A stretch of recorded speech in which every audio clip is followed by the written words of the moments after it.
San Juan de Dios, fundador de la Orden Hospitalaria, 8 de marzo. El visitante que recorre un asilo de niños pobres e incurables, como el de San Rafael de Madrid o el de la Malvarrosa de Valencia, dirigidos por los hermanos hospitalarios de San Juan de Dios, presencia un sorprendente espectáculo. Aparece ante sus ojos lo que pudiéramos llamar el patio de los milagros. Parvúlicos estropeados, pequeñines ciegos que juegan a San Miguel y el diablo, montados en sus compañeros, pobres cuerpos dislocados y lacerados, que no pueden moverse sin ayuda ajena del lecho donde sus dolencias los tienen clavados. He ahí lo que de momento les sorprende y oprime el corazón. Y, sin embargo, por encima de esa precoz miseria, flota un soplo de alegría.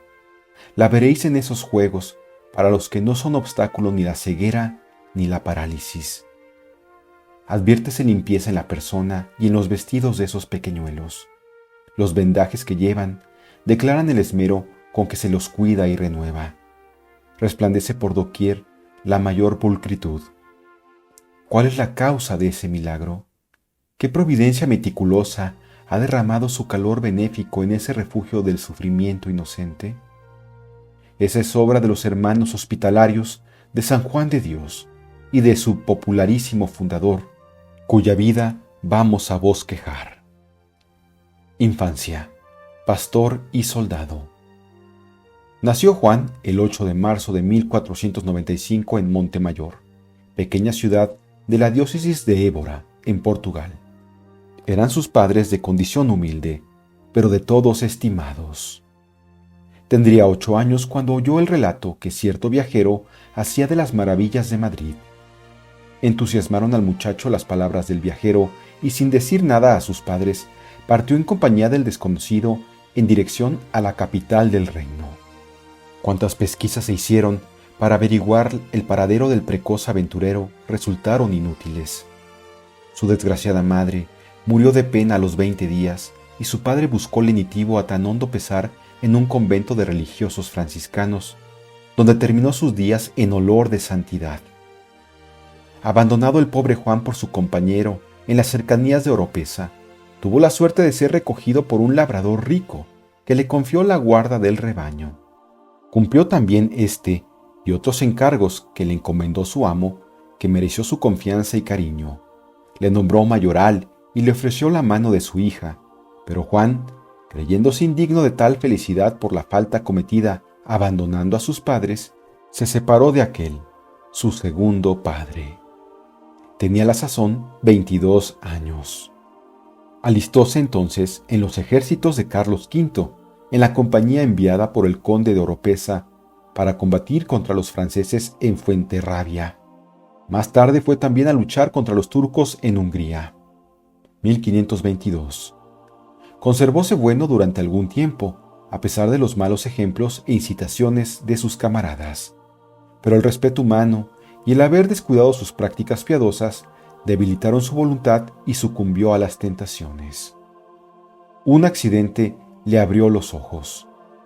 Cierto día que iba a forrajear, cayó del caballo y quedó gravemente herido, con gran peligro de ser hecho prisionero. El peligro despertó su fe.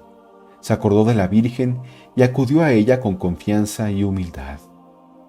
La Virgen atendió su plegaria y le asistió visiblemente. «Juan», le dijo, «ya no rezas el rosario, por eso te ha venido esta desgracia». A los pocos días se vio en otro peligro mayor, porque Dios le quería sembrar de espinas y abrojos los caminos anchos del mundo, para que siguiese la senda estrecha de la perfección a que le llamaba. La buena opinión que se tenía de su fidelidad le ocasionó su riesgo, porque movido por ella un capitán le encargó que guardase una presa que había quitado al enemigo. Robáronsela al santo otros soldados, y el capitán, enojado contra él, sospechando engaño, mandó que le ahorcaran de un árbol, sin valerle su misma inocencia ni los ruegos e intercesiones de sus compañeros. Acudió Juan a su antiguo asilo, la reina del cielo, la cual le sacó de aquel riesgo, porque al llevarle al suplicio, un caballero que acaso, errando el camino, pasó por aquel campo, Viendo que querían ajusticiar al soldado y entendiendo de la causa, suplicó al capitán que le perdonase la muerte, y él se la conmutó en destierro del campo, no sin particular providencia de Dios, que de este modo le quiso sacar del peligroso estado de la milicia. Tomó Juan el camino de Castilla para volver a Oropesa, de donde había salido, y llegado a un lugar donde había una cruz, se hincó de rodillas delante de ella y se puso a orar, dando gracias a Dios por los beneficios recibidos, pidiendo perdón de los pecados pasados y proponiendo la enmienda en lo porvenir. Como le faltasen las fuerzas, por llevar 2 días sin probar bocado, cayó desmayado en tierra, mas al volver del desmayo, vio cerca de sí 3 panes y un vaso de vino, y, no presumiendo que podría ser cosa sobrenatural, ni sabiendo quién lo había puesto allí, atemorizado con el peligro pasado, no se atrevió a tocarlo hasta que, levantando las manos y los ojos al cielo, y empezando a decir el Padre Nuestro, al llegar a aquellas palabras, «El pan nuestro de cada día, dánosle hoy», oyó una voz que le dijo, «Come y bebe, que para ti se ha traído este pan y vino». Confortado con el pan y vino, prosiguió su ruta y llegó a Oropesa, donde, llegado a la casa de sus amos, volvió a tomar el oficio de pastor que había dejado por el de soldado. Penitencia y reparación. Vinieronle grandes deseos de volver a su patria, y regresó a Portugal para obtener perdón de sus padres antes de emprender la vida de penitencia a que se había resuelto. Solo un tío suyo, muy viejo, le reconoció después de tantos años de ausencia, y por él supo el fallecimiento de sus progenitores. Lleno de angustia y ansiando llorar sus extravíos, volvió de nuevo a España y pasó a Andalucía, donde, tras corta estancia en un hospital, otra vez se dedicó al pastoreo. Corría entonces el año 1535 y contaba Juan, por lo tanto, 40 años de edad. El apartamiento y el silencio de los campos son propicios para que Dios hable al corazón. Mientras las mansas ovejas pacían, repasaba el pastor su azarosa vida. Angustiaba su corazón el recuerdo del abandono de su casa y el haber causado la muerte de su madre, de aquella madre que tanto hizo para preservar su alma del pecado. Llenaba su pecho de congoja la memoria de tantos extravíos y sus ojos se convertían en fuentes de lágrimas. De esas consideraciones nació el deseo ardiente de desagraviar a la justicia divina y creyó que el mejor modo de lograrlo era dedicarse por completo al servicio de los desgraciados. Para poner en práctica su resolución, encaminóse al África con la intención de servir a los esclavos cristianos y aún libertarlos si le fuera posible. Alentábale también la esperanza del martirio. Pero en Gibraltar se halló con la familia de un gentil hombre portugués que, despojado de sus bienes por el rey don Juan III de Portugal, se encaminaba a Ceuta. Compadecido de su estado, ofrecióse a servirle gratuitamente. Vendió lo poco que tenía para socorrerlo y se hizo peón de albañil para remediar su propia indigencia. El gozo que experimentó en el ejercicio de la caridad fue tan grande que, renunciando a la esperanza del martirio y aconsejado por su confesor, se reintegró nuevamente a España para ser, ya en ella, definitivamente un pobre al servicio de otros pobres. Cuéntase que durante la travesía se levantó violentísima tempestad y, creyéndose Juan que era él la causa de aquella tormenta, díjolo a los marineros y les mandó que le arrojasen por la borda. Dieron fe los sencillos marineros a aquellas manifestaciones de Juan y ya se disponían a ejecutar su deseo, cuando éste pidió unos momentos para rezar. Hincóse de rodillas y al instante se apaciguó el mar y pudieron terminar la travesía con la mayor bonanza. En Gibraltar se hizo buhonero con intención de practicar noblemente la caridad con la venta de objetos piadosos a módico precio y dando a los pobres las ganancias. De allí pasó a Granada, donde puso una pequeña librería con la intención ya dicha. Eso ocurría en 1538. El gran apóstol de Andalucía El beato Juan de Ávila predicaba en aquella ciudad y Juan asistía a sus sermones. Hizo un día el panegírico de San Sebastián. Las saetas que, como se entendía en el emocionante relato del predicador, laceraron las carnes del santo mártir, hirieron más profundamente aún el corazón de Juan y le conmovieron de tal modo que prorrumpió en sollozos estruendosos y, confesando públicamente sus pecados, se golpeaba el pecho y se revolcaba en el suelo gritando: «¡Misericordia! ¡Misericordia!». Y exclamando así, salió del templo y corrió por las calles de Granada, seguido por los chiquillos y por el populacho que decía: «¡Al loco! ¡Al loco!». Suelen tener los santos sorprendentes originalidades. No extrañemos, pues, ese dolor tumultuoso de Juan. El recuerdo de sus pasadas culpas, puesto muy al vivo, sin duda, por el relato del martirio del santo cuyo panegírico oía, fue causa de aquella explosión de dolor y de aquel como punto de desespero. Compadecidas de su estado, algunas buenas personas pensaron que valdría más llevarle al manicomio, y viendo Juan en ello un medio de hacer penitencia, siguió haciendo el loco. El trato que se daba entonces a aquellos desgraciados no era sobradamente caritativo, era más bien cruelmente bárbaro. El antiguo soldado convertido recibía diariamente una tanda de azotes hasta derramar sangre. Ser despreciado y sufrir era todo su deseo, pero su confesor juzgó que sobrepasaba los límites de una justa discreción y le mandó cesar. Obediente a sus prudentes consejos, cesó de hacer el loco, dejando atónitos a sus guardianes por tan súbita curación. Ya en libertad, solo pensó Juan en los medios de realizar el designio que se había formado de aliviar a los pobres. Púsose bajo la protección de la Santísima Virgen e hizo con tal motivo la peregrinación al santuario de Nuestra Señora de Guadalupe, en Extremadura. De regreso a Granada, se dedicó a vender leña y repartía entre los pobres la ganancia que sacaba. Alquiló después una casita para los pobres enfermos, proveyó a todas sus necesidades y los cuidó con tal celo y abnegación que era la admiración de toda la ciudad. Esa fue la primera semilla de la futura orden de la caridad, cuyo fundamento fue la pobreza y que es, en nuestros días, el sostén de la misma al cabo de 4 centurias de existencia. Era el 1540. San Juan de Dios y los pobres. Juan se pasaba los días junto a los enfermos. Por la noche recorría las calles en busca de aquellos desgraciados y los llevaba a cuestas a su hospital improvisado. Tenía además que pedir limosna y comprar lo necesario para el alivio de sus protegidos. ¿Cuántas veces le vieron los granadinos atravesar sus calles con un atado de ropas viejas al hombro o con una cesta al brazo llena de pan que las gentes caritativas le daban para sus pobres? El amor que les profesaba le hacía ingenioso. Un día se puso a gritar con todas sus fuerzas en medio de la plaza pública: «Haceos bien, hermanos, por amor de Dios, haceos bien a vosotros mismos».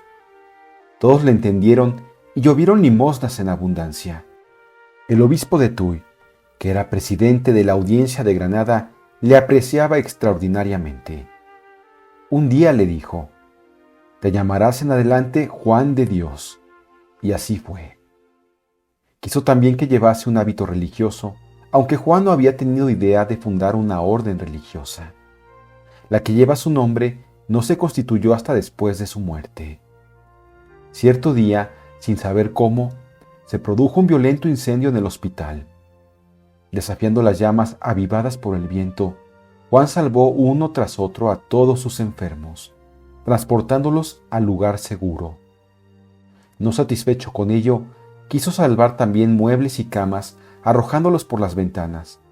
Pero de improviso, un torbellino de llamas le rodea y nadie cree haya salvación para él. Todos le tienen por perdido y la triste nueva corre de boca en boca cuando, por un prodigio de la providencia, se le ve salir sano y salvo de entre las llamas, sin más que sacar chamuscadas las cejas, como testimonio del milagro que en su favor ha obrado el Señor. como si las llamas que le rodeaban nada pudiesen con el fuego ardientísimo del amor de Dios y del prójimo que en su pecho ardía. En el decreto de su canonización hizo constar la Iglesia tan sorprendente milagro. Era demasiado activa la caridad de Juan para contentarse con el cuidado de los enfermos recogidos.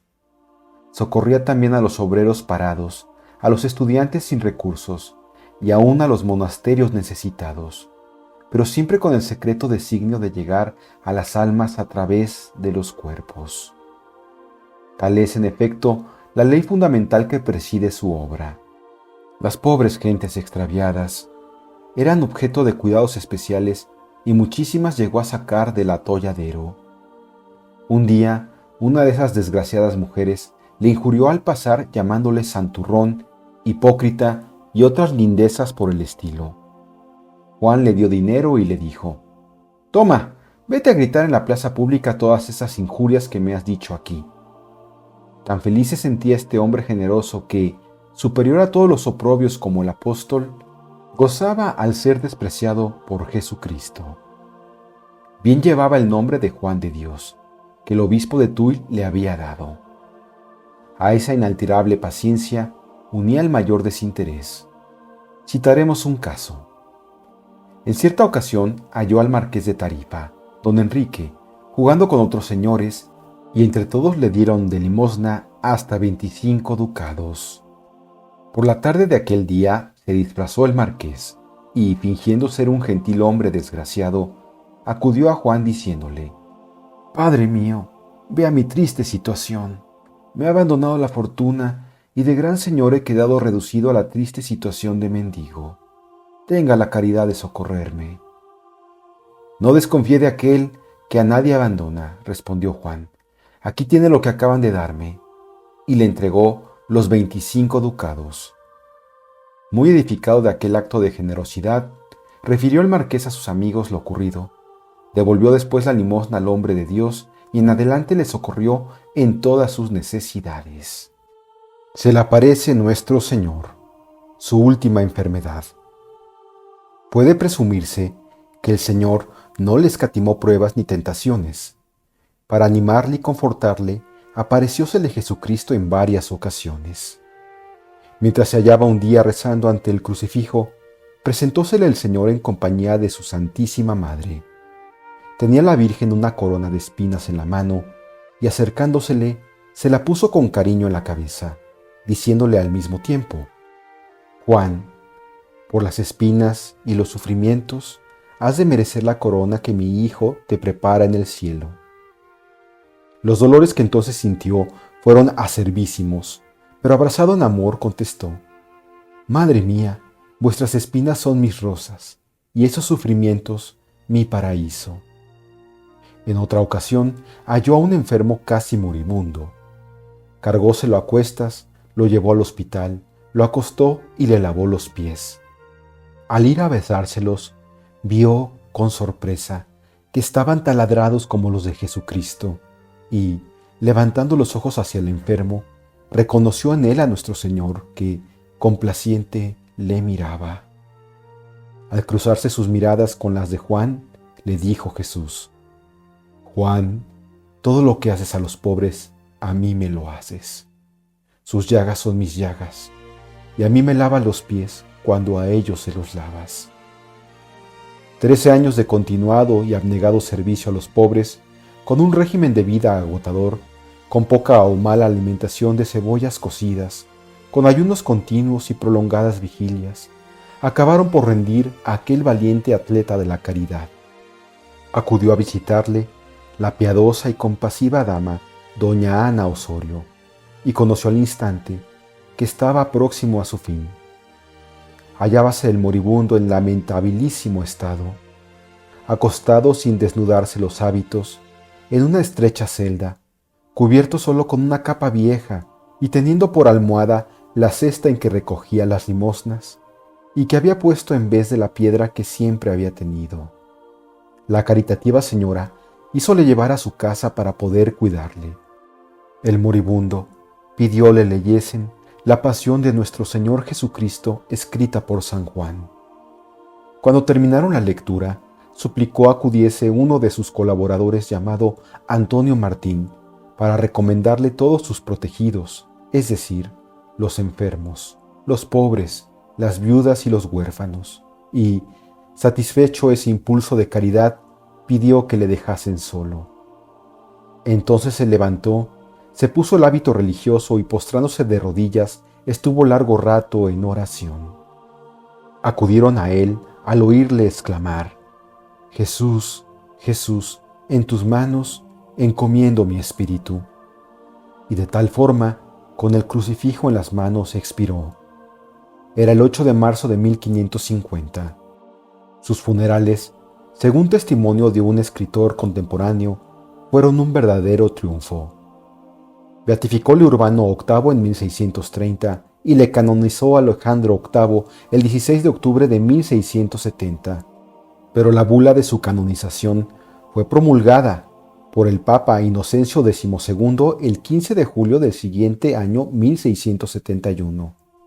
Clemente XI fijó su fiesta el 4 de mayo de 1714 con rito de semidoble. Inocencio XIII elevó dicha fiesta a rito de doble el 24 de abril de 1722. Fue declarado patrono universal de los enfermos, hospitales y enfermeros por León XIII el 15 de mayo de 1886, y el mismo sumo pontífice mandó incluir su nombre en las letanías de los agonizantes. Orden hospitalaria. Sin duda ninguna vio San Juan de Dios con luz profética los aumentos de su orden, que han sido maravillosos y propios de la mano del Señor, que ha echado su bendición a la obra de su siervo. También parece que previó el santo pontífice Pío V con luz soberana los frutos que había de dar esta religión plantada en el paraíso de la Iglesia, como árbol de vida y de salud, cuando teniendo noticia de su instituto dijo: Bendito sea Dios que vemos en nuestros tiempos una religión tan necesaria en la Iglesia, y que tanto provecho ha de hacer en ella.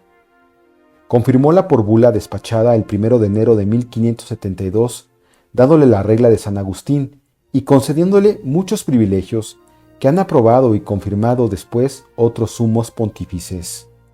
Tiene esta orden gran número de casas en muchas naciones, y en todas partes se curan innumerables enfermos de diversas enfermedades, con increíble solicitud de los hijos de San Juan de Dios, por lo cual les espera gran premio y particular honra el día del juicio, cuando Cristo dé el galardón a sus escogidos, porque si ha de decir a los buenos: Venid, benditos de mi Padre, a poseer el reino, que os tengo preparado porque tuve hambre, tuve sed, estuve enfermo. ¿A quién toca más esta bendición y esta honra que a los que, por instituto y profesión, no solo visitan a los enfermos, sino que los tienen en su casa para curarlos, servirlos y regalarlos con mayor amor que si fueran padres de cada uno, y con mayor solicitud que si fueran sus siervos, porque lo son de Cristo, a quien sirven en los pobres? Si el que diere un vaso de agua por amor de Dios obtendrá recompensa, ¿qué cantidad de méritos adquirirán los que consagran su vida entera a la práctica de todas las obras de misericordia? ¿Y qué consuelo han de sentir los que con sus limosnas cooperan a esa obra divina tantas veces ensalzada en las páginas del Evangelio?